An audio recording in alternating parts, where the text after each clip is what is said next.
ntangira gucuruza ubugoro. Ubwo nacuruje ubugoro, abagore bakambaza Samuel agatabi kararyoshye, ntikararyoshye, nanaburyagaho nkabwumva. Itabi, ncuruza amasegereti, ncuruza imigati, ncuruza ubunyobwa, ncuruza umunyu, ariko nkaragira n'inka z'abantu. Ibyo nkabizana nkabihama akabincururiza, noneho nge nkaragira inka z'abantu 5 ku mafaranga 300. Ibyo ncuruza ibyo ngibyo mbona nta kigenda, njya mu Ruhango kubona gushaka y'akazi, mbona akazi mu Ruhango rero ko gutoragura ingata. Hari ikintu nshaka abantu basobanukirwa, izo ngata warazigurishaga? Izo ngata nakoreraga amafaranga umurimo, bampaye akazi ko gushigisha ikigage, nkafata izo ngata zumye zibirere byumye, noneho nkagira zibishangara nyine byumye, izo ngata nkazegeranya nkazazihambura zikavamo ibikoresho. Nizo nkwi twacanaga. Abantu baranyereka ko babayeho, nanjye ndavuga nti njye mu gakiza ngende numve uko bimeze, ndagenda ndihana. Cyakora ibyaha nihanye abantu baravuze ngo si ibyanjye, bitewe nuko icyo nayo nkiri mu bugwingiri muri 91 mfite 22, ariko utantandukanya n'umuntu ufite imyaka 16.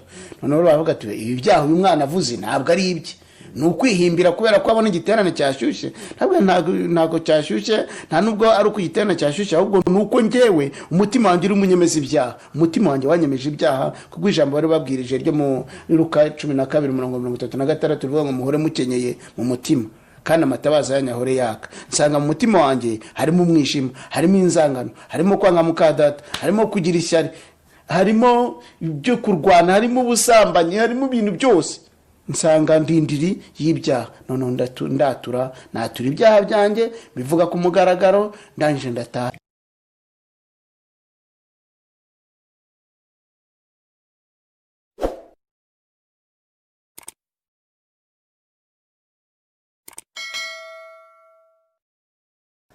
Amahoro n'imigisha mwe mukurikiye Iyogezabutumwa TV, turabasuhuje kandi tubashimira mwe mukomeza kubana natwe umunsi ku munsi, mudukurikira kandi musangiza abandi ibiganiro dukomeza kubagezaho. Twizera ko Imana iri komeza ikora umurimo ukomeye kuri mwebwe.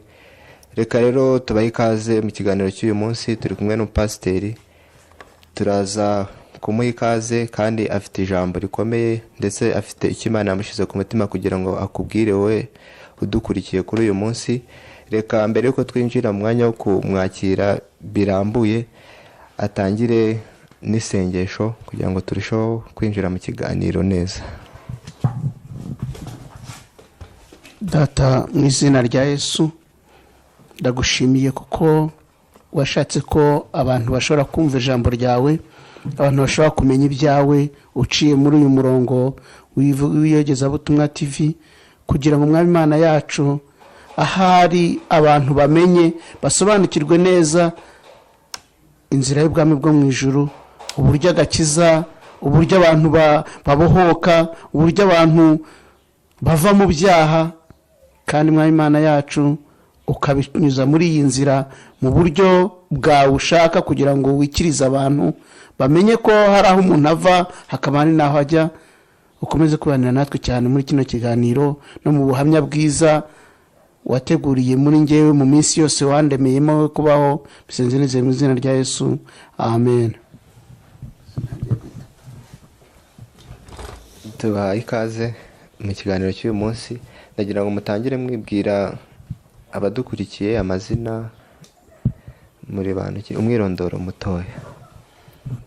Nitwa Ngirabega Samuel, ndi umupasiteri mu itorero Anglikani, nkaba ndi umupasiteri wungirije muri paruwasi ya Kamabuye muri diocese ya Cyangugu.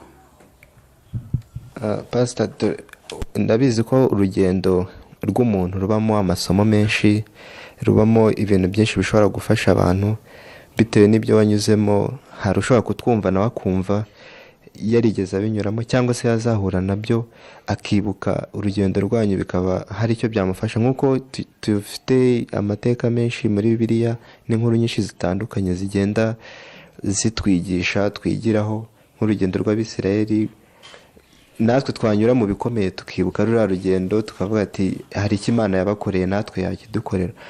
Urugendo rwanyu, uko mwavutse, aho mwavukiye, mbere yuko wenda tuza kugera ko ubu mwatubwiye ko muri abapasiteri, aho igihe mwavukiye, aho mwavukiye, byari bimeze gute, ubuzima bwari bumeze bute, mutugendere inzira ku yindi kugira ngo umuntu twumva nawe ushobora kuba afitemo kimwe muhujeho cyangwa se yazakibona akagira icyo abigiraho. murakoze. nkunze kuvuze ku ijambo ry'urugendo rw'Abisirayeli, nanjye nari natekereje kuvuga ngo umutwe w'ubuhamya mwite ngo uburetwa n'ubutayu ntabwo bisa. uburetwa rero bwakoreshejwe Abisirayeli kandi bukoreshwa mu gihugu cya Egiputa, bakubitwa ariko barya. noneho ubutayu, bageze mu butayu ntibari bagikubitwa ariko bari bafite inzara n'inyota kubera ko nta cyo kurya, ntihameraga ibyatsi. ibyo rero nanjye nibyo nagiye ncamo. tuvuge nk'uko nabyirutse, naravutse menya ubwenge nsanga ndarerwa na mukadata. bakadata bandeze ni 8. mu buzima sinigeze nseka, sinigeze nezerwa. natangiye kunezerwa maze gukizwa. ubundi nabagaho ndi umuntu ucecetse, urakaye, uhora yarashiririye gusa.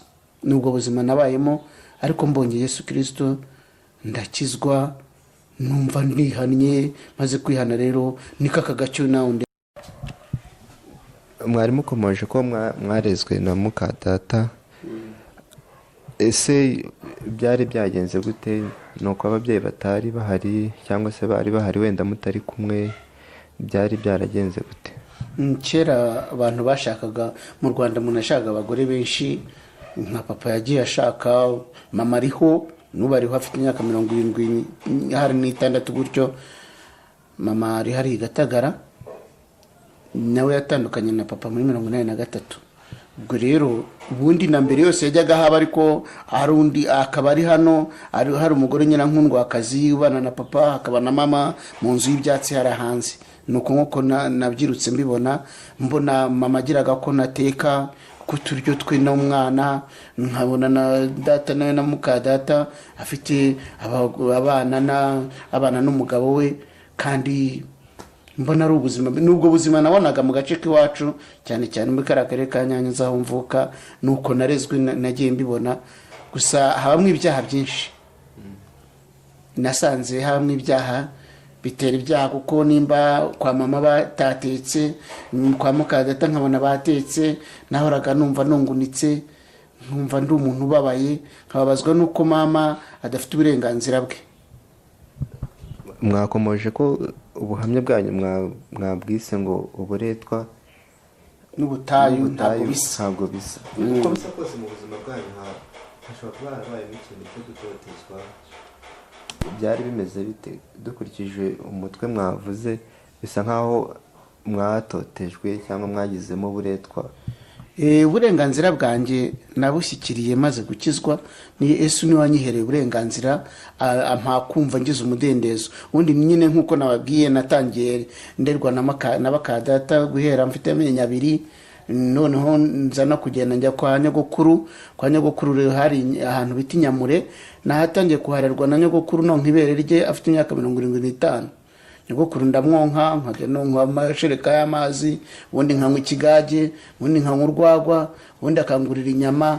nuko narezwe n'ikigage n'urwagwa, ntabwo nigeze nderwa n'amashereka ya mama. bintera rero kubabara, kuko umwana utonse ntabwo ajya anezerwa mu buzima. ibyo bintu nagenekereje n'uburetwa Abisirayeli bagiye bakora, kuko n'ubundi papa ntiyarakennye. nta nubwo ibiryo, iyo nageraga mu rugo rwe nabiburaga, narabibonaga ibiryo, ariko agahinda kakankubitira yuko mama akubitwa imbere y'abakeba be, cyangwa papa akadukubitana na mama buri munsi. uko numva ubuzima bwari bumeze, uko bisa kose kurya, kwambara ntibyari byoroshye. ese amashuri byo buriya byarashobotse? amashuri nagerageje kuyiga, nize umwaka wa mbere ngeza mu mwaka wa 8 primaire, kandi nari umuhanga cyane. ariko ikintu cyariho icyo gihe muri za 83 hariho ko umuntu aba mu karere hatsinda muri komine ya Ntyazo yacu nari ndimo. ubwo ngubwo bavuga ko hazatsinda abana 3. ubwo rero umuntu umwe yari mwene wabo na burugumesitiri, abandi sinabamenya. cyakora nari mfite amanota meza, numvaga ndi umuhanga, ko sinari narigeze mu wa 5 mu ishuri. turi kugenda tuzamuka mu myaka, uko bisa kose ko mwari murangije primaire, mwagendaga muca akenge musobanukirwa ubuzima murimo. Wenda mbere mwabibonaga gutyo nyine mukababara, ariko uko bisa kose murangije primaire mwagiye musobanukirwa ubuzima murimo, mukajya mwakumva noneho ubusharirwe, kuko muri gusobanukirwa uburyo mwakabaye muriho ariko mutari. cyane cyane cyane. Ubwo buzima bwo kuba mama wawe waramubonaga ariko mutari kumwe, ukajya kuba ku bandi, ese ni papa wawe utarabishakaga kubana na mama wawe, cyangwa ni uko ariho hari ubushobozi? Nahengamiraga ahantu hashobora gutuma ndangiza kwiga, kuko numvaga nkunda kwiga, nakundaga kwiga cyane. Kwiga rero numvaga ngomba kwiga, kuko najyaga ku ishuri nkaba uwa mbere, cyakora nambaye nyine imyenda ya kake, iniforume n'indi myenda. Ubundi papa niwe wansaguriraga ipantaro yo kwambara, iyo yayicakishaga mu mavi yarayicaga, yamara kuyica noneho nkajya nyambarisha ikirere nkafunga, nkagenda nirukanka nkina umupira, ukajya ugira ngo ni amajipo byizunguza gutya. Ndumva ubuzima butari bworoshye. Mutwibukije mwarangije primaire hari nko muri mu mwaka 1984. Muri 1984 narangije umwaka w'amashuri abanza. None twihuse, mwakijwe ryari, mwatangiye kumenya Imana ryari? na kane ubwo nahise mbona ndangije umwaka wa 8, mbona sinsinze, sinkigiye muri segonderi, mpita nshaka ubuzima. Uti wabushatse ute? Mpita ntangira njya kwa mama njya kubana nawe Gatagara, ahita mpereza amafaranga 5, ntangira gucuruza ubugoro. Ubwo nacuruje ubugoro, abagore bakambaza se Samuel agatabi kararyoshye, ntikararyoshye, nanaburyagaho nkabwumva. Itabi ncuruza amasegereti, ncuruza imigati, ncuruza ubunyobwa, ncuruza umunyu, ariko nkaragira n'inka z'abantu. Ibyo nkabizana nkabiha mama akabincururiza, noneho nge nkaragira inka z'abantu 5 ku mafaranga 300. 300 ariko yari menshi muri iyo myaka. 300 yari menshi, uko twaguraga ibijumba bya 20 tukagura ibya 50. Amafaranga 300 yari menshi, ariko amenshi nayamaraga ngura avoka zaho naragiraga inka, kuko bampaga imyumbati ikananira kuyirya, kuko buryo umwana utaronse ntakomera mu nzasaya, rwasaya ni rwari rukomeye. Noneho nkazajya mfata umwumbati barayanitse kuma, noneho na uryo umwumbati ukananira, nabona avoka rero zabo nkahita nzigura, nkazashiduka amafaranga yose narayamariye muri voka kugira ngo mbone uko mbaho. Mukomoje mu byo gucuruza amatabi, ubugoro n'ibindi byinshi. Muri icyo gihe mwari mufite nk'imyaka ingahe? Natangiye gucuruza ubugoro mfite imyaka 15 nyine muri 1985. Nafite 16. Noneho rero aho ngaho narabikoze, ariko narangije nk'amezi 6 ndimo ncuruza ibyo ngibyo, mbona nta kigenda, njya mu Ruhango kubona gushaka y'akazi. Mbona akazi mu Ruhango rero ko gutoragura ingata, hanyuma nkazajya nzishigishisha ikigage kwa mabuja nakoreraga witwaga Ngerina, hari mu mujyi wa Ruhango. Ingata abantu ntibari kumva ingata. Ni ingata umuntu aza yikoreje mu isoko, agatura agatereka, noneho ingata akayita hasi. Nge yarayitaga nkahita nyitora nkayishyira ku njishi, nabaga mfite akarere naboshye k'akaziriko kitwa injishi, noneho nkajya manuriramo ingata yanjye, namara kwimanuriramo ubwo nkigendera nkareba hirya umuntu ntambone, nkahita ngenda nkayitwara. Wowe ukazikoresha iki kandi abandi? Izo ngata twazihamburaga kuwa 3, kuwa 2, noneho kuwa 4 tukazashigisha ikigage cyo kuwa 5 isoko ryaremye rya Ruhango. Ndumva icyo gihe mwari mukiri batoya, niyo mirimo yose. Nari mfite imyaka 16, ariko ndi ingwingiri utambarira no mu myaka 10, kubera kutonka no kurerwa nabi. Abakadata bari 8 niko nakubwiye. Banu 8 bose, umwaza undaza buri wese amfata uko ashatse. Bituma rero bamfataho ubuzima, nge bigira ingaruka ku buzima bwanjye, ari nabyo byanteye kumva nta munezero nshobora kugira. Ariko urumva ko kuba mwararezwe n'ababyeyi benshi kandi batakubyaye, uko bisa kose hari ikintu nakwita cy'umutima mubi gisa nkaho cyazamuka mu muntu aramutse afatwa gutyo.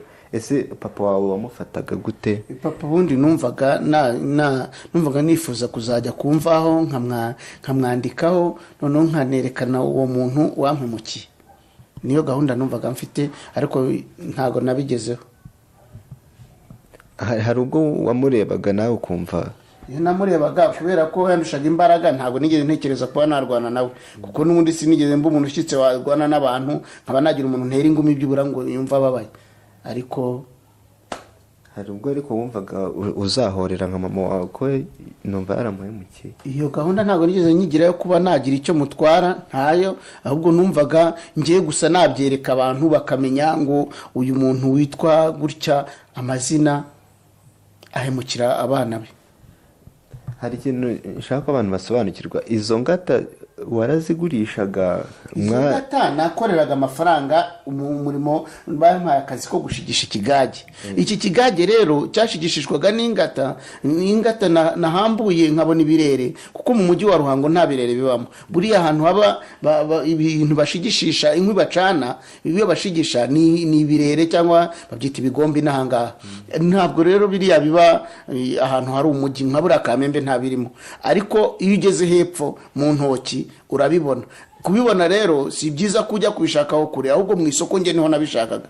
Nkafata izo ngata zumye z'ibirere byumye, noneho nkagira zibishangara nyine byumye, izo ngata nkazegeranya nkazazihambura zikavamo ibikoresho.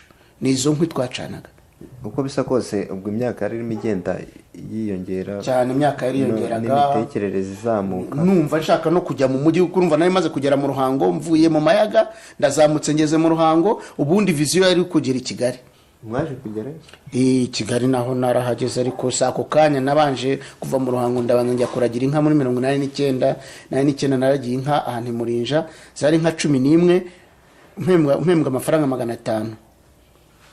Aho ngaho rwose narahageze ndanezerwa, mpura n'imineke, mpura n'ibitoki bya Gisubi n'iby'amakakama n'ibyakamara, nkabirya byose nkirwa nturugangati kubera ibiryo byinshi byageze mu nda yanjye hatari hanakomeye. Wari ubibonye utari mbibonye ntabiherukaga. Ubwo nawe urumva nanjye ko ntangiye kugera mu biryo. Ariko nasohoka nahuye inka, amahwa kanjomba, hari amahwa y'umuharata, hariho ry'umuharata rijomba umuntu, noneho wanarivanamo, niyo urivanyemo ho hasigara habyimbye. Iyo bukeye bigusaba kumena amashyira yavuye muri icyo gisebe. Ibyo byose ni urugendo nakoze muri iyo myaka yanjye muri 1989, kuko nari mfite imyaka, nari ndimo kugera mu myaka 20. Aho ngaho tugeze ndumva atari ubwa mbere mwari muragiye. Amafaranga noneho mwari mugeze igihe cyo kumenya ikintu cyo gukoresha amafaranga. Nari namaze kumenya amafaranga, ahubwo no icyo ari cyo. Nakoze umushinga wo kwatisha umurima mu Mayaga, na ahantu hera ibishyimbo. Natangiriye gutekereza ukuntu nzajya Kigali, mbona ndambara ikabutura, nsanga Kigali nta muntu wambara ikabutura. Reka nkodesha umurima nkuhinge, maze kuhinga nkuhinga ibishyimbo byeze mpita ndodeshamo ipantaro. Ndumva wari utangiye gusirimuka. Ubuzima bwo muri iyo myaka cyangwa se muri uwo mwaka wose mwebwe bwari bumeze gute? Dore ukuntu byangendekeye. Nari nakoreye amafaranga, ayo mafaranga yose nari nakoreye, databuja yakoraga muri finance, akanzanira amafaranga yo guhaha, nkaba ari ngiye nyabika. Noneho rero nanjye nkayavanaho imigabane yo kwibikira nayo kunywera urwagwa, ko akenshi yazaga yasinze aryama, ubundi nkakora akazi ko kumumesera ibiryo ntiyabirya gakere ko yazaranga indaya. Ndangije rero ndavuga nti ubu ngubu uko gahunda iteye, reka mfata amafaranga nye nyabitsa umubyeyi. Hari umubyeyi twari duturanye haruguru, noneho rero uwo mubyeyi nkajya ngenda nkamubitsa amafaranga.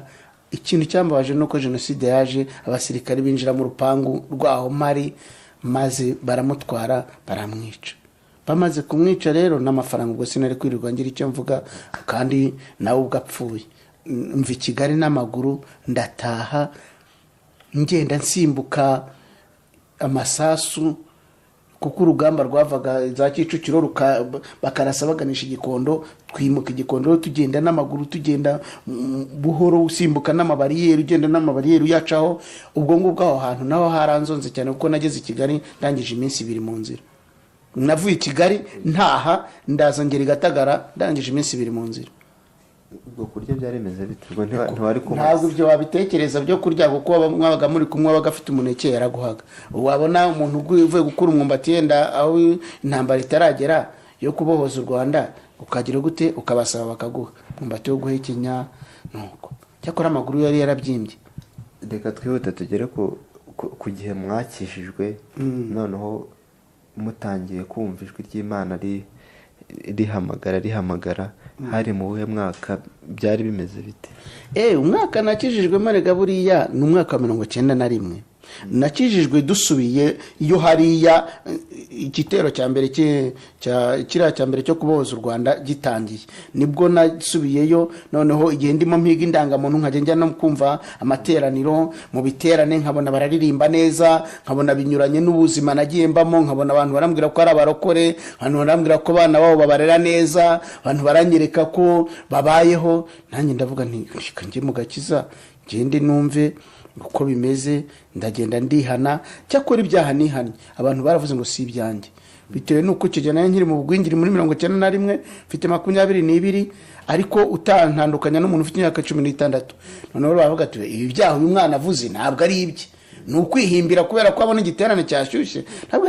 Ntabwo cyashyushye, nta nubwo ari uko igiterane cyashyushye, ahubwo nuko njyewe umutima wanjye uri umunyemeza ibyaha. Umutima wanjye wanyemeje ibyaha, kuko ijambo bari babwirije ryo muri Luka 12:36 rivuga ngo muhore mukenyeye mu mutima kandi amatabaza yanyahore yaka. Nsanga mu mutima wanjye harimo umwijima, harimo inzangano, harimo kwanga mukadata, harimo kugira ishyari, harimo ibyo kurwana, harimo ubusambanyi, harimo ibintu byose. Nsanga ndindiri y'ibyaha. Noneho natura ibyaha byanjye bivuga ku mugaragaro, ndangije ndataha ntanezerewe. Nyuma yaho urugendo rwaje gukomeza guterwa gukizwa. Urakoze cyane. Ahantu numva nanahatindaho gake, kuko urugendo rwo gukizwa ni urugendo rwo kuva mu buretwa noneho ujya mu butayu. Mu buretwa mvuyemo kuko nararyaga ariko nkakubitwa, ariko nakwiturwa kenshi ko nanyweye inzoga nkasinda, nkavuga si bitari kuvugwa kubera ko nasinzi, ariko nanyweye mazi. Noneho ngera rero mu gukizwa, nkizwa noneho hariho n'ubukene. Niyo mpamvu navuze ngo uburetwa n'ubutayu ntibisa. Ngewe narakijijwe, ariko natekereza umunezero mfitiye mu mutima, n'umunezero no kumva mbayeho mu mudendezo nubwo nakize, nkumva ubutayu n'uburetwa bidasa. Ubwo rero ukuntu naje kubigenza, abantu bahise batangira bantega iminsi, barambwira ngo naso yarakijijwe, ngo nakanaka yarakijijwe, ngo nakanaka. Tuguhaye ukwezi kumwe kurashira, 2 arashira, 3 arashira, 4 arashira, kugeza uyu munsi maze imyaka 29 nkijijwe. Icyo gihe mwakijijwe mukiri abasore? Nakijijwe rero noneho ndi umusore. Ngeze muri 95 tuvuye mu gihe cya jenoside, mama arambwira ati rero twumvikane mwana wanjye, ni we mwana ngira wenyine, ko ninjye mama afite abandi barapfuye, ni we mwana mfite wenyine, uragomba gushaka. Ndashaka se nzavanaho inkwano nkuru ubukwe. Arambwira ati ibyo si byo umbwira, ubwo urashaka kugira ngo ncike usubire i Kigali. Mpita ndemera, nuko ntangira kurambagiza. Umukobwa wa mbere ambenga, wa kabiri ambenga, urebye ubugufiya, urebye ukonsa n'igikara, urebye ubukene, bose barambenga. Ariko nza kubonamo umwe arankunda, witwa Mukamana Odeta. Ubu ngubu niwe tubana. Ubwo rero twabanye duteruranye muri 95. Guterura bisobanura kuvuga kwishingira. Turishingira, ariko mu 2000 twarasezeranye. Ubu nambaye impeta, ndishima Yesu. Ubu niwe muri kumwe mufitanye abana banga? Kumwe dufitanye abana 3, kandi bose umwana wa mbere afite imyaka 23, ni umukobwa. Umuhungu nawe afite 19, 20 gutyo. Ndumva arimo agira 20, afite 19. Noneho umukurikirana afite 15. Umutoya, abana ni 3, bose bahimbaza Imana. Ikindi Imana yangiriye neza, bose bariga, bari muri segonderi. Uwa mbere mu wa 6, wa kabiri mu wa 5, wa gatatu mu mwaka wa 3. Muvuze ko mwashyingiwe mu 2000. Icyo gihe kubera iki mwahisemo gushyingirwa noneho? Impamvu nashatse gusezerana, nagira ngo nkiranuke, mbumurokore uri mu nzira itunganye. Abo nzabwira Yesu be kundasaho yuko nishingiye. Abo nzabwira ko nkijijwe be kumbwira batari ko nubwo avuga biriya, nubwo aririmba, yarishingiye. Kuko twageraga mu giterane tukaririmba, twamara kuririmba, kuko maze kwishingira ngarutse gato maze kwishingira ikintu ukuntu byagenze, baravuze bati turaguhana ukwezi. Bampana ukwezi, igihano ndagikora nkajya ndepeta, ariko noneho sindirimbe. Barangije bankuye mu gihano, ntangira rero kuririmba, nkaririmba neza nkabyina, abantu bakanezerwa. Ariko namara kwicara umutima ukambwira ngo abandi bakaririmba nawe babwiriza, cyangwa bamana umwanya wo kubwiriza nkabwiriza, ariko naza kurangiza kubwiriza abandi nkicara, umutima ukambwira ngo ukabwiriza nawe, abantu bakabwiriza nawe, kweri nawe, n'ukuntu wishingiye, n'ukuntu wateruye wari umuririmbyi, n'ukuntu wasebeje Imana koko nawe. Nuko ibyo bintu byarangoye, noneho mpanga umugambi wo gushyingirwa, ntangariza abantu ubukwe mfite amasaka ibiro 4 by'ubushera. Ubukwe ndabatangariza, ntambwira ati ubwo bukwe tuzabukora, humura. Barahaguruka barabukora, imodoka ziraza, ab'i Kigali naye narabanye nabo, b'abanyakigali nabo bazana imodoka, baraza, ngira ubukwe, ndasezerana, ndashyingirwa. Nashyingiwe mfite umwana wanjye w'umukobwa, agira igitangaza, arambwira ati ariko subu pa izi ni izindi ntoki. Abona nambaye ga, yarazibonye ari ubwa mbere, akajya amaze ngo se ngo pa ngo izi ni izindi ntoki ufite. Ni izindi ntoki. Reka twegere imbere gatoya mu buryo bwo kwinjira mu gipasitoro, aho umuhamagaro waje gute? Mwari mwakijijwe n'ibyo, ariko no kwinjira mu gipasitoro n'undi muhamagaro cyangwa se mwivugabutumwa byo byaje gute? Byari kera mwabyumvagamo cyangwa muri iyo myaka nibwo byatangiye kuza? Urakoze cyane. Ikintu kera ukuntu kwinjira mu gipasiteri, nge natangiye ubundi ninjiye mu rusengero neza, ntangira kumva ninjira mu muhamagaro. Nari narafashe gahunda yo kuzajya ntekera abashyitsi, kuko nakubwiye ko nari umuboyi. Noneho najyaga mu rusengero baza n'abashyitsi, abo bantu bashinzwe kubikora nkabona babitetse nabi, batetse umuceri uhindutse ubugari. Ariko si mwaretse ko natekeye abandi, mwaretse ngatekera n'abashyitsi. Rimwe barampima, barambwira ati biteka, ndateka, maze ntetse ibiryo biba byiza, baranezerwa. Noneho kandi nkagira n'ingeso na gahunda yo kwigisha abana, ingeso yo gukunda abana baza mu rusengero ba Sunday school, nabo nkabigisha. Ndetse ubu hari umwana nigishije Sunday school, ubu yabaye umupasiteri. Mwimitswe ryari, bigenze bite, cyangwa bakomeje kubona uwo muhamagaro wanyu wo kwita ku bana, kwakira abashyitsi, bituma ari byo bituma babazana mu muhamagaro, cyangwa nimwe mwabishatse murabisaba? Ubundi buriya ngewe ndi umupasiteri, ariko ndi umukristo. Urumva, ndi umukristo umupasiteri, kandi ndi umupasiteri w'umunyamasengesho. Ubwo urumva ko nge mfite ibintu bikaze. Yesu yanshizemo ibintu bikaze, yankuyemo ibikaze. Hari ibyanyicaga anshyiramo ibinkiza. Kunshyiramo kuba umunyamasengesho yandemyemo ikintu gikomeye cyane. Ibi ngibi byitwa kuza mu gipasiteri, nari nagiye gusengera, natangiye njya gusenga, nsenga Imana. Naremeshaga ibiterane ubundi by'amasengesho, nayoboraga ibiterane by'amasengesho. Narayoboye igiterane ku Ruhuha rwa Bugesera muri paruwasi ya Kindama, iminsi 3, iminsi 2, Imana ivuga, buhanuzi bahanura, bakambwira ngo uzaba umupasiteri. Ariko nkumva ipantaro imwe nagiye nambaye, nakubwiye ko ngewe nakijijwe mpita ninjira mu butayu. Bivuga ngo nakijijwe ndi umukene, ubukene buguma aho ngaho, bunkomereza aho ngaho. Noneho rero njya kuyobora igiterane cy'amasengesho ku Ruhuha, cyari cy'iminsi 3. Umunsi wa mbere biraryoha, umunsi wa kabiri kwari uwa mbere wari ukwihana, ubwo kabiri gusenga n'ibindi byose. None muri umunsi wa kabiri saa 9 nibwo umwana yahagurutse, umwana w'umuhanuzi waturutse ku Kibungo, arahaguruka yuzura umwuka, arahanura ngo uzaba umupasiteri, ngo nkugize umushumba, ngo akiri inkoni, ngo nkugize umushumba. Ndavuga nti umwana ntiyavangiye umwuka agira Imana. Imana ntiyaha umupasitori umukene nkanjye, ntibishoboka. Ntabwo ibyo rwose Mana, nimba yanavangiwe umubabarire mu mutima. Ndatandaza, ariko nsanga mu rugo, nza mu rugo nyine turi abantu batunzwe no guhinga ibishyimbo, ubugari, imyumbati. Nako imyumbati ivamo ubugari n'iribwa ari mibisi n'ibijumba. nibyo twahingaga kuko nari nararangije ibyo kuba i Kigali ntakibayo, ariko ubwo ni mu mwaka w'ibihumbi 2001.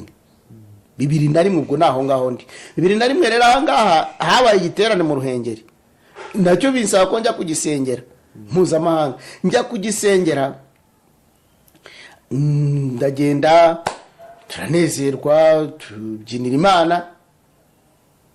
Umuntu umwe arahaguruka aravuga ati ngiye gukurira Imana ubwatsi. Amaze kubivuga ndihanukira ndamubwira nti ngo haye inka, singira ipusi, singira ihene, singira cyo kuri mu nzu banze imbeba zo zari zihari, ariko umwuka nyemeza ngo ngarutse abantu twajyanye barambwira ati ugira inka, ndabwira nti uko muzifite si Imana yazibahaye. Ubwo hashize igihe nyine muri 2005 Imana abandi baraterana nyine twajyanye gutanga inka, twari kumwe mu giterane bavuga ati Samuel yatanze inka kandi twiyemeje ko tuzayitanga. Baricara duteranya amafaranga, inka turayitanga, amafoto nzayakwereka nuza mu rugo. Inka narayitanze mu Ruhengeri. Ubwo kera abanyeshogwe n'abanyashyira diocese yashogwe n'iyashyira turagabirana, igiterane kiraba, ibirori, ibintu biba byiza cyane. Reka tugere kuri uyu munsi, munakomeza kugenda musobanura aho uburetwa butandukaniye n'ubutayu. Uburetwa ubundi burimo inkoni. Uburetwa burimo gukora ugakora ku gahato kandi utari bwishyurwe. Reka nkwereke uburetwa nabanje kubamo. Ahantu hose babaga bazenga bazahisha urwagwa, ninjye wavomaga amazi kandi bazampemba imbetezi. Umva uburetwa. Ahantu babaga bari bushigisha ikigage, ninjye wavomaga amazi, ninjye waserekaga amasaka. Gusereka amasaka nuko uyafata bakayinura aho bayashyize, noneho bagatwika amashara bakaza gushyira mu ivu. Ibyo ninjye wabikoraga kandi nzahembwa ibivuzo cyangwa kunywa mu mutero wa mbere. Ibivuzo barangije kunywa ubwo nkaza gushingamo umuheha bwa mbere. Umva uburetwa. Nta mafaranga ngamije, nta n'umukiro uba muri ibyo bivuzo, ariko ibyo nibyo nahembwaga. Ubwo ni uburetwa. Noneho rero mu ubutayu ni imibereho nagize nkijijwe kubera ko Imana yagendaga impa n'amasezerano. Ngo mu butayu Abisirayeli bahuriyemo n'amasezerano y'Imana, ikabwira Mose ngo manika inkoni, genda ukubite kuri ya rutare babona amazi. Mu butayu hajya habonekamo akagezi turiwe twagiye tuvukamo. Noneho rero nuko nkuko Imana yagiye incira inzira, noneho nza kubona n'ubundi buryo. Barambwira bati tujye gukora ikizamini. Jya gukora ikizamini, nangize imyaka 35. Jya gukora ikizamini ni muri 2000 na kangahera. Njya gukora ikizamini, nangize imyaka 35. Jya gukora ikizamini cyo kwiga ikizamini cya Bibiliya, cy'imihigo ya Bibiliya. Bararushanwa kuririmba no kuvuga amasomo yo muri Bibiliya no gusobanura amateka byose. Ngira umwanya wa mbere bari bagennye ko umuntu wa mbere bamuhemba igare. Noneho ndapiganwa mu wa kabiri. Uwa kabiri yahembwe igitabo cy'amasengesho, nicyo nahembwe. Nuko natangiye ndakomeza ndaza, bahita bambwira ati jya kwiga segonderi. Mfite imyaka 33 ninjira muri segonderi. Akageze imba ndakabonye mu butayu, hehe n'inzara kuko muri segonderi nigaga mbayo. Ndagenda ndya ibishyimbo bikaranze n'ubuto, ndya imvungure zikaranze neza, ndya kawunga, ndya ibijumba, ndya imyumbati, ndya inyama, ndagenda ndashisha. Noneho wa mubiri nayo narabuze ndawubona. Imyaka 33 natangiye segonderi kuri College Saint Emmanuel kuyanika mu wa mbere. Ubwo byari biboroheye kwigana n'abana bangana gutyo? Banzu mbaze ngo ahubwo abana bibajije ari bikibinzanyaho. Abana ba mbere baravuze ati ibyo ari byose ura n'umuntu bafashe bamurangira akazi k'ubuzamu ayobera mu ishuri. None muze kuturebera. Bagiye kubona ndambaye uniforme kiri mu ishuri. Nibukaga bonjour na merci mu gifaransa. Nayo magambo numvaga nibuka nabasha guhita nandika ako kanya bagize vuba, kandi twigaga mu gihe cya francophone. Abantu bajya bitiranya ko iyo umuntu amaze gukizwa inzira ziba ziharuye. Iyo umaze gukizwa ubanza ugaca mu butayu, Imana ikakugerageza ngo irebe uko uzabaho. Niyo mpamvu ngiye maze gukizwa ibyo nahuye nabyo ntibingana n'ibyo mu buretwa. Nkuko nakomeje kubikubwira, uburetwa n'ubutayu biratandukanye cyane, kuko ngewe aho ngaho nageze ku ishuri ntangira kwiga mu wa mbere mu wa kabiri nsibiramo mu wa gatatu ndiga. Abanyeshuri bati tugutegeye kuri toronkome, nimubona uyu muntu ayitsinze. Ariko muze wanze no gukopera abana biyandikaga ku kibero, wowe ukagira imana bagasubizaho ijipo. Noneho bakambwira ati wowe uziyeranja gute, kuki udakopera? Ntabwo nkopera njyewe, najemo hano nkijijwe kandi ntabwo nzanduzwa n'ibi ngibi. Gusa umwana umwe aza kumbwira ati ubwo kuko umugore wahinze ubona atera peti, ati urabona iki kibero. Anyeretse ikibero, ndavuga rero ihangane kuwa gatandatu uzaze nzakwereka umugore wanjye, nzaba natashye iwanjye.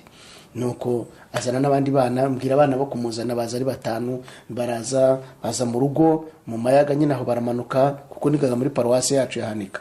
Ndangije mbwira madamu nti rwose uteke, hari abana bari buze kunsura tunabasengeri twigana. N'umwana ndamubwira amubonye madamu, nageneriye ka madamu w'umusaya, ndababwira nti noneho munyitegereze rero bana, burya twigana ku ishuri ndi umwana, uyu munsi hano ndi umupapa, mwitegereze noneho namwe muzihangane, muzabe abadamu, muzagira urugo, turanabasengera. Nuko nkuko umwana namujyanye anshikaho gutyo, atongeye kunyereka iby'ubuhehesi ngo ajya nshukisha ikibero cye. Mwimitswe ryari kuba pasiteri? Kuba pasiteri rero nabanje ndagiza amashuri 6. Ndangije 6 kwihanika nyine aho ngaho, diplome y'uko ntabure barayimpaye. Noneho njya kuvuga ubutumwa rero, nabanje kujya mu ruhengeri kusenga amasengesho y'igiterane. Ndangije mpurira na korali era yina hangaha Cyangugu, maze guhura nayo korali era maze guhura nayo, bansaba ko nzaza kuri diocese ngo kuri katedrali yabo kubwiriza. Ndababwira nti rero nibantumira nzaza. Barantumira, nuko ndaza ndabwiriza. Maze kubwiriza ngiye gutaha, numva bishop aramaje ngo mbwira nimero za telefone za pasiteri wanyu, kuko musenyeri we ndazifitiye. Ndazitanga za kanoni masengesho watuyoboraga Efuremu, ndazitanga. Maze kuzitanga numva musenyeri aramubajije, noneho ntashye rero, naje ariko mfite icyangombwa cy'umuvuga butumwa. Ntashye rero ngezeyo, arabaza ati mbwira ni ibiki wabwirije bituma musenyera mpamagara, mbwira ibintu wabwirije bituma musenyera mpamagara. Ndamubwira nti mfite agakarine nari nabyanditsemo, ndagira mu nyemerere noneho mbisubiremo mu gafite. Ndakamuhereza, arabireba, noneho ntangira kubwiriza. Ndabwiriza muri sari we. Narangije ansukira icyayi cy'amata ndinywera, manuka nezerewe, ngenda mbyina nezerera Imana. Ubwo muza kugera noneho rero musenyeri nawe abwira musenyeri wundi, noneho ibintu ngenda nsaba transferi, bampereza urwandiko kuri diocese, ndaza ndutanga mu biro muri diocese ya Cyangugu. Barangije umusenyeri rw'Ubusisi niwe wayoboraga ahangaha, nuko mba naje gutyo ntangira muri paruwase ya Kimbogo hariya muri rompo ya Mururu. Twavuye mu buretwa tunyura mu cyane, turi mu butayu. Ubutayu ntiburarangira, ubutayu kuri jye ntiburarangira, ndacyabugendamo, ariko hari utugeze tugenda ducika. Imana igenda icakagezi. Noneho duhe ishusho, twabonye ishusho y'imyaka yashize, duhe ishusho noneho yaho Samuel wari umushumba, wabaga mu Mbetezi, ubu noneho ameze ate? Kimwe ni Samuel wahinduriwe izina. Bibiliya irambwira ngo nzabaha izina rishya. Ngiye natangiye mfata, nagiraga amazina mu buretwa, nabanje kuba umuboyi, nabikubwiye. Ndagiye inka, urumva umushumba, mbaye umuboyi, nari mfite izina, bamamagaraga Toto. Noneho mu buboyi nari Toto, mu bushumba nari icyo wacana we n'ikiveyo, bamamazaga ibitutsi. Ariko hano Samuel ukijijwe, urabona nawe ntiwangana kumuhamagara icyo. Noneho ni pasitori. Noneho babanje kujya bamamagara muntu w'Imana, murokore. Ariko noneho Imana ishyiraho ikindi cyitwa pasiteri. Ubu noneho guhamagara ngo pasiteri, bivuga ngo mu butayu bisaba umuntu kwirinda noneho, kuko izina ryawe riba ari izina rimenyekana. Bari mu butayu bari bazwi, Abisirayeli bari bazwi, bari mu butayu ngo bagiraga n'icyubahiro gikomeye cyane. Yewe bari no mu Egiputa bari bafite icyubahiro. Mose yari afite icyubahiro gikomeye imbere ya Farawo, kubera ko yari umuntu watoranijwe n'Imana. Nuko rero nari ndimo nkubwira ikintu cyitwa ubutayu, uburetwa ko bitandukanye. reka dusoza, hari ukurikije ubuzima wanyuzemo n'ubwo urimo, n'ubwo ndetse wagiye uvuga ko Imana yagiye guha amasezerano menshi atandukanye, naho utekereza kuzaba, wabwira icyo abantu bakiri mu buretwa se n'abandi mukomezanyije urugendo? Abantu bari mu buretwa bo baveyo, kuko Bibiliya ivuga ijambo ryiza muri Ezekiyeli igice cya 18:27 ngo umunyabyaha nava mu byaha bye yakoraga agakora ibitunganye bihwanye n'amategeko azakiza ubugingo bwe ndetse n'umubiri. Reba ukonsa. Ariko nk'uhaye ishusho yuko nasaga ndi umushumba, nkaguha ishusho ndimo mpima ibigage, nkaguha ishusho ndi umuboyi, databuja ambwira ngo ndagutwika n'ipasi. Kandi byarashobokaga, ababoyi benshi bagiye batwika n'ipasi, ariko nta nkovu navanyeyo. Mu buretwa nta nkovu navanyeyo, ndi muzima. Ndashima Imana rero kubw'icyo ngicyo, numva ari cyo kintu nahamiriza abantu abakomeje rero bari mu butayu bihangana. Mu butayu bisaba kwihangana, mu butayu bisaba gukomera ku izina Imana yakwise, kuko wanze ukunze buri umwisirayeli. Abisirayeli mu butayu bari abisirayeli, ntago bahinduye ngo baba Amoni cyangwa baba Heti cyangwa ngo baba Hivi cyangwa baba Filisitiya. Oya, mu butayu buri mugumana izina ryawe. Niyo mpamvu rero kugumana izina ry'uburokore cyangwa izina ry'ubupasiteri cyangwa agakiza, kugumana agakiza cyane cyane nicyo cy'ingenzi. Wanyuze mu bushumba, ucuruza ibintu bitandukanye, uwo muboyi, kubera ubizi biroroshye kubwira abashumba bariho muri iyi minsi, baragira abakozi bo mu rugo bariho iyi minsi uko bashobora gukizwa, kandi n'ubundi agakizwa ari umushumba, agakizwa acuruza izo nshonjo, agakizwa akora mu rugo. Ahantu hose wakizwa, ahantu hose wakizwa, uri umuboyi wakizwa, cyane kuba noneho ukosoma cyangwa se urya noneho n'ibyo utagura amafaranga cyane yawe.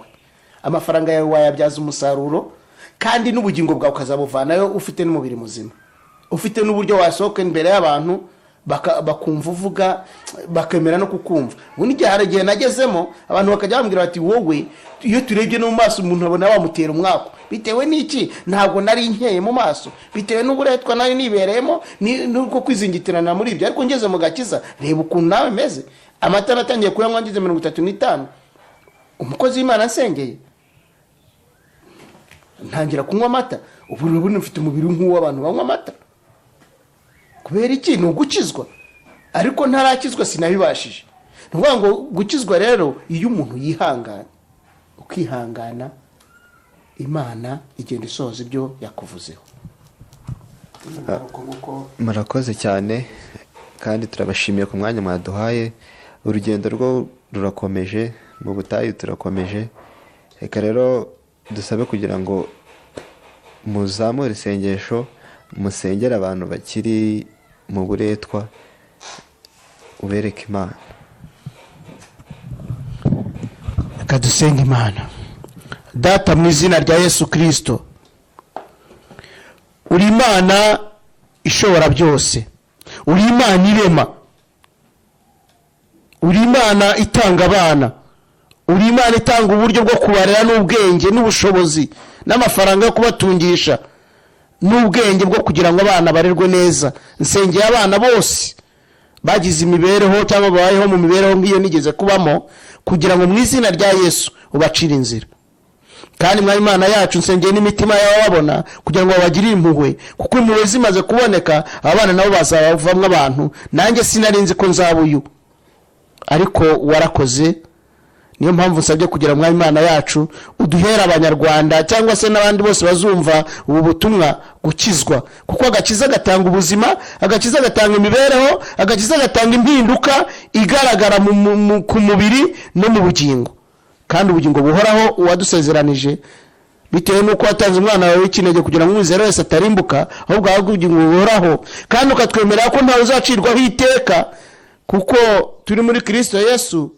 Nibyo mpamvu nasabaga kugira ngo abantu bose bumvise cyangwa bazumva ubu buhamya, mbasabiye guhinduka, transformation ikababonekaho, impinduka ikababonekaho mu bugingo bwabo, ku mibiri yabo, mu bwenge bwabo, mu ngo zabo, mu kurererwa kwabo. Nimba ari abana bakirinda ibiyobyabwenge nk'ibyo nari nabyirukiyemo byo kurya ubugoro no kubucuruza no gucuruza amatabi yose no kunywa urumogi. Ibyo byose Mwami Imana urashoboye, kuko niwe wankuyeyo. Nta nkoni zankuyeyo, nta n'amapingu nambaye kugira ngo mbireke, ahubwo ni agakiza ka Yesu Kristo. Niyo mpamvu nkashyira hejuru, nkazamura icyubahiro cyawe, kuko uro guhimbazwa. Bisenze nizeye mu izina rya Yesu, amen.